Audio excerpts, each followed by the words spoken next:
Halo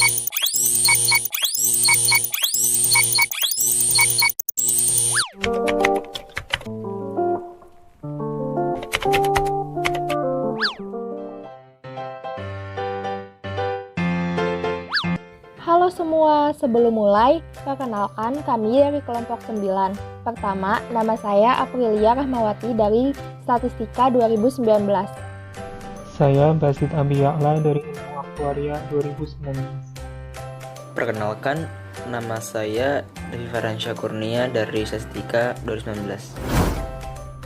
Nah, jadi inilah poster buatan kelompok kami. Poster yang berjudul Analisis Genom Virus SARS-CoV-2 berdasarkan basis data Genbank. Nah, sekarang kita bahas isi posternya yuk. Ada apa aja sih dari poster ini? Poster ini berisikan judul, nama anggota kelompok, latar belakang, tujuan, teori yang mendukung, gambar hasil, analisis dan pembahasan, kesimpulan, dan yang terakhir adalah referensinya. Yuk kita bahas satu-satu. Bagian pertama yang akan kita bahas adalah latar belakang. WHO memberi nama virus baru tersebut sebagai SARS-CoV-2 dan penyakitnya sebagai coronavirus atau COVID-19. Wabah ini muncul di Cina diduga karena masyarakatnya sering mengkonsumsi hewan liar hidup yang dijual di pasar tradisional di Cina. Akibatnya, penyakit COVID-19 ini menyebar secara masif ke seluruh dunia dan menjadi pandemi karena terjadi di waktu yang bersamaan serta meliputi daerah geografis yang luas. Nah, bagian selanjutnya itu adalah tujuan. Tujuan yang pertama adalah mengetahui perbedaan COVID-19 dengan SARS-CoV-2. Yang kedua adalah mengetahui genom SARS-CoV-2 penyebab COVID-19. Yang ketiga adalah mengetahui hasil analisis genom SARS-CoV-2. Baik, seperti yang kita ketahui bahwa saat ini dunia sedang dilanda dengan COVID-19.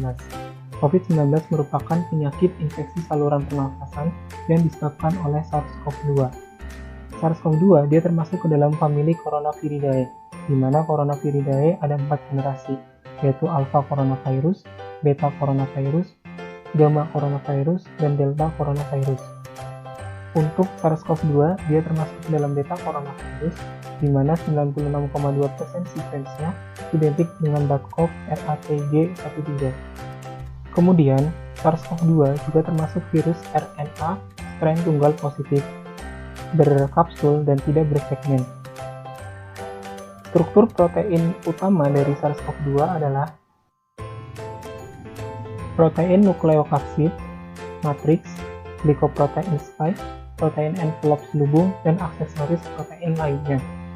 Nah, kemudian bagaimana sih proses terjadinya? Yang pertama adalah mula-mula SARS-CoV-2 akan masuk ke sel hostnya, kemudian akan ada penempelan spike protein, di mana spike protein ini akan memasukkan encoding genom atau materi genetik dari virusnya. Kemudian terjadi encoding genom dan memfasilitasi ekspresi gen yang membantu adaptasi SARS-CoV-2 pada inang. Selanjutnya akan terjadi rekombinasi dan pertukaran gen, kemudian akan pecah atau lisis.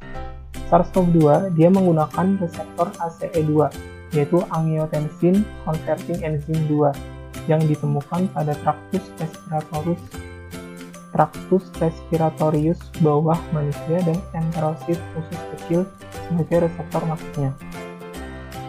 Untuk genom dari SARS-CoV-2, yaitu berukuran kurang dari atau sama dengan 29,8 sampai 29,9 kb, di mana genom adalah keseluruhan informasi genetik dari suatu sel atau organisme.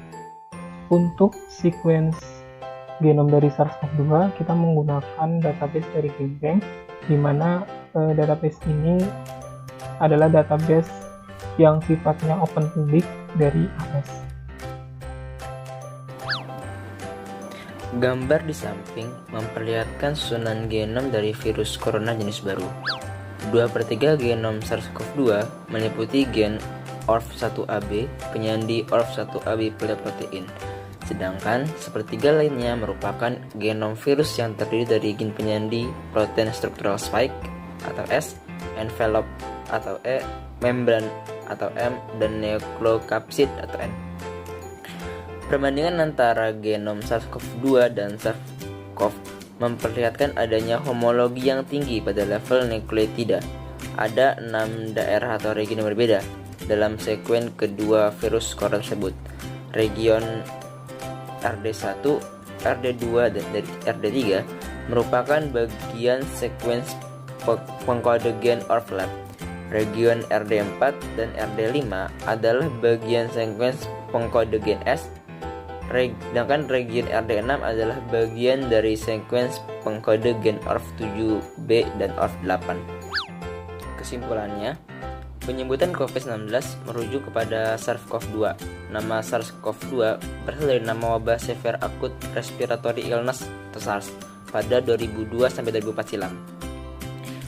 Dinamakan demikian karena kedua virus tersebut memiliki subvirus yang sama. Hingga kini penelitian terhadap SARS-CoV-2 telah berhasil memetakan genom tersebut, namun penelitian masih berlanjut.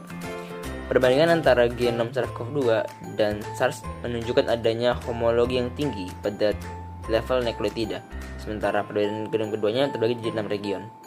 Dan yang terakhir adalah bagian referensi. Di poster kami terdapat beberapa referensi yang kami gunakan untuk membuat poster.